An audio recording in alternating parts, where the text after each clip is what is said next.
I don't know, maybe $9 an hour or something, you know. But it allowed me to pay my bills, you know, pay rent at the motel, buy food, which was mostly like Little Caesars pizza. Shouts out to Little Caesars. Yo, I could make a hot and ready last like 3 days. It was awesome. I'd go in there and get a hot and ready like 3 times a week.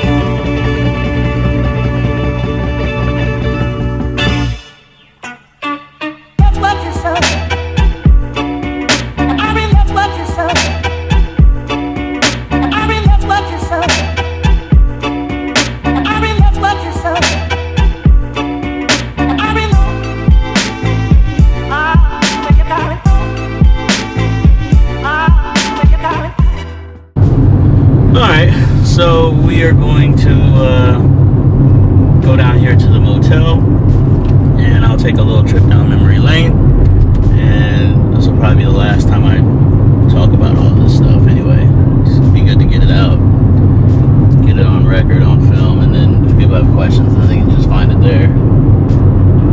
I find it like cool that my history or my journey, although it wasn't what I would recommend for other people, I find it pretty cool that it like inspires people, or it gives people like some hope, which is really cool. But I don't know, sometimes just sitting and talking about it, I feel like I'm reflecting on it, and I'm always trying to look forward. I feel like if you look backwards, somebody's gonna pass you by, and nobody's passing me by. Damn it. So 2010, I made some dumb decisions, and I had, was this 2017? Yeah.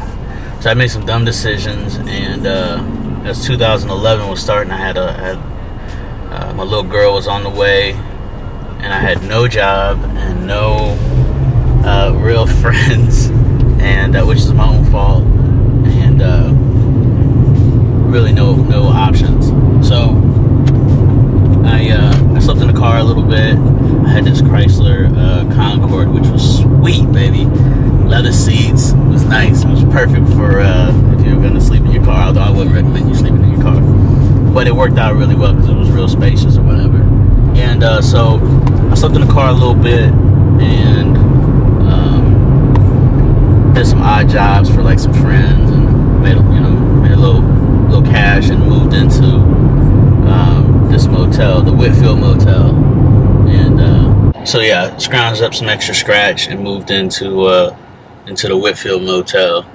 And it was not the most beautiful place in the world at all. It was pretty rough. I had a hard time dealing with that whole fact.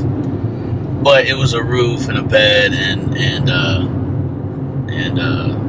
TV, refrigerator, shower. That's what I needed if I was going to figure this out, I guess. And honestly, like, I wasn't like trying to be an entrepreneur. I know that's like the cool thing to do now, is to be an entrepreneur. You know, maybe I've always had that spirit. I used to buy and sell stuff as a kid. All right, whatever. But I just was trying to get someplace to live, and then once I got there, I was trying to have dinner. That was really the goal. And obviously, I had my little girl was on the way, and then she came, and so that the priority shifted to making sure that I was doing my part in providing. So I had done this web marketing, stuff on the side. I'd worked with some friends on another company, and so I kind of always had the idea, but not necessarily as a business, just as a way to make some extra money, make some money, just provide, I guess. And so obviously, when you start a business, you start any venture, you gotta start somewhere. You start with nothing, and I couldn't take a loan or anything like that. So I had to get a job. So I found a night shift job over at the Goodwill in Sarasota, and what was cool was they were really big on helping people get to where they wanted to be. So I remember them asking me like, all right, what is it that you're trying to do? And so I told them I wanted to start a business. But I always got the feeling if I told them that I wanted to be an air traffic controller, they would have been like, okay, well, here's your available classes, and here's how you can work it around your schedule. They were cool about it. So they let me bring my laptop to work with me, and I was more like theft deterrent. Like it was like a glorified security guard.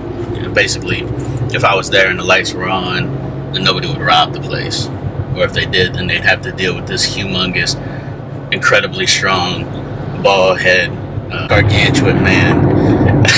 No, just more theft deterrent. So, and if somebody had to donate something, then I would be there, which would happen. Like some people would come in at like 3 a.m. and donate like their whole Christmas tree. It was crazy. Right? But and so in my downtime, which was like 90% of the time there, I would run my business. I'd work on a laptop. I'd build websites, or help people with their social media, or whatever. And then from midnight to 8, I would do that. And then I found an office for the business. At the time, it wasn't a business, but a place where I could work that had Wi-Fi, so I wouldn't have to go to Starbucks every day. But anyway, so I would work at the Goodwill midnight to 8, and then I would go down to my office and run the business from like 9 to 3, and after a little bit of time, I had to sell the car, like to pay rent at the motel, and so I started taking the bus, and so I would take the bus home from the office, or to the motel, I should say, from the office, and I would try to stop like maybe a mile from the motel and like walk into businesses and like shake hands, and I always call it shaking hands and kissing babies, like a politician, but excuse me, like, so it just go business to business and try to like make relationships and build from there, and it worked. So one of my favorite people to watch is Gary Vee. I feel like I found Gary Vee maybe about a year and a half ago, and right around Daily V 30, 40, something like that. And I was at a place where I was making good money, and life was good, and I think I kind of got in a place where I was content, complacent. And I always tell people, like, work like you're hungry, work like you're trying to work for dinner, like you're starving. But I kind of reached the point where I was content, and I didn't really realize it till I saw Daily V. So it kind of woke me back up, energized me, which was cool.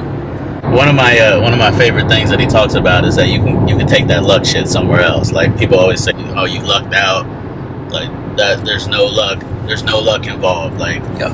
I certainly had some people open a door here or there, or throw me dinner when I needed it, whatever, which I appreciated. I really did. But you can keep that luck shit. Like, it's hard work, and when you turn on TV and you see entrepreneurs, because entrepreneur is the cool thing to do now. Everybody wants to be a business owner. They're jumping on private jets, and they're going to this place or that place, but that's not the truth. The truth is, it's 18-hour days, and 14 of them you're sitting by your damn self. I wouldn't trade it, but don't think for a second that you can start a business and ball out or something, like, because that's not the case. You're gonna struggle. You're gonna run into difficulty. So, and years ago, man, you used to be able to put on a pretty good front, like on Facebook, like, business is great, blah blah blah blah blah. But nowadays, man, the truth is gonna find you. Either you got it or you don't. And I don't mean talent, because I'm not any more talented than the next guy, not even close. But if you're willing to, like, give another ounce, give another hour than the next guy, then you win. Then you win. And I'm winning, baby. I think this is Televast. Please pardon me. Pardon my signal there. Thank you. Which Goodwill did you work at? Which one was that? Weber and Beneva at the donation center. Okay. That was the idea. And I don't think I made, more than, I don't know, maybe $9 an hour or something, but it allowed me to pay my bills, pay rent at the motel, buy food, which was mostly like Little Caesars pizza. Shouts out to Little Caesars. Yo, I could make a hot and ready last like 3 days. It was awesome. I'd go in there and get a hot and ready like 3 times a week. And in my motel, it didn't have a microwave, but it had a toaster oven. So I would just put it in there for like a minute or so, and it would be like it just came out of the box or whatever. It was great. It'd be 3-day-old pizza. Delicious. But the Goodwill gave me that opportunity. I think my paychecks were just enough to cover all of my bills. Pay some child support because I had a little girl. Make sure that she had what she needed. Diapers and all that stuff. Diapers are expensive, yo. If you think about having a kid, don't discount how expensive diapers are, man. Woo. And yeah, it gave you time. It gave me time to make the right moves. Because a lot of times when and I didn't always make the right moves, but I was able to. When I made a bad move, I was able to have time to sit and reflect on it. And I carry this little guy around here, this little little chess guy. He's like a reminder, like to make chess moves. Think 3 or 4 or 5 or 6 moves ahead, and like prepare for every scenario. So like when I go to a meeting, or when when I'm working with this person or that person, or planning this or that, like I'm prepared for like a good scenario, a bad scenario. I'm prepared for anything. All right, so this was my hood, man. There was a bench right here, so like on nights before I started the night shift job, I would sit out here and like be all sad and everything, try to figure out what I was gonna do. This right here, 31, and then 32. Those were my rooms. I had 31 for like 6 months, and then I moved over to 32. Because of it was a working girl in 30, so it's not easy to sleep. So, but nice girl. But I ended up moving over to 32, and I would sit out on these steps, try to plan out, what I was gonna do. And also because I had a laptop, and somebody in the neighborhood over here had Wi-Fi, so I would steal their Wi-Fi. I don't know who you are, but whoever you are, I appreciate you. Shouts out to you who gave me free Wi-Fi back then. But so yeah, I would sit there and work on the laptop, try to find work, try to find, on Craigslist or whatever, like try to find projects to work on, make some extra scratch. And then on nights that I had off, I would just sit out here and contemplate, plan out what I was gonna do, or who I was gonna see the next day. It's not much at all, but it was a spot where I could lay my head and get some rest, whatever, get the next day started. But yeah, it was always good. We had this old black lady that lived over here. She lived she's like a manager. She didn't play. She didn't let nothing happen. You know what I mean? But if your rent was late, she'd be on you. So I don't remember her name. She was a cool lady. And yeah, so I would start my day 11:30 at night. I come out here, jump in the car, go to the Goodwill, work there till 8, go to the office, work there till 3 or 4, 5, whatever. Catch the bus home and try to meet people. Like I had 2 or 3 clients in this building. This right here was Johnny B's Barbecue. It was my first real client, and it was like a barbecue joint. And so I just happened to be outside or going to the store or something like that. Walked in, so he was my first client. I built him a website. I think I helped him with Facebook or something like that. But he was cool, and he knew all these people in the neighborhood, so he was talking me up and all that, and it just went from there. So it worked out. But it was a real blessing. I guess the moral of the story is work your ass off. You can get wherever you want to go. And don't get it twisted. I still work 18-hour days. Still work my ass off. And 2 or 3 years from now, whatever I'm doing at the time, I'll still work my ass off. Like, that's all you can do.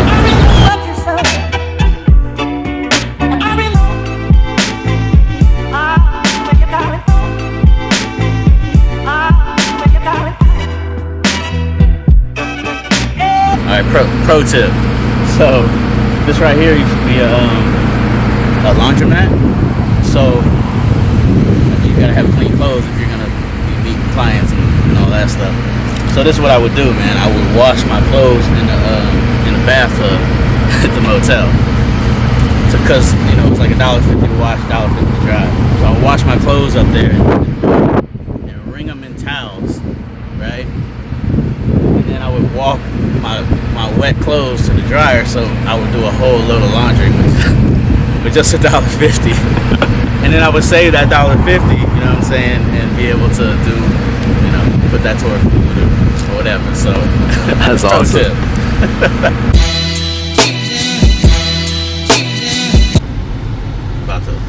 Oh, there we go. About to be totally like meta, like you're filming me, like while I'm filming you. Got it.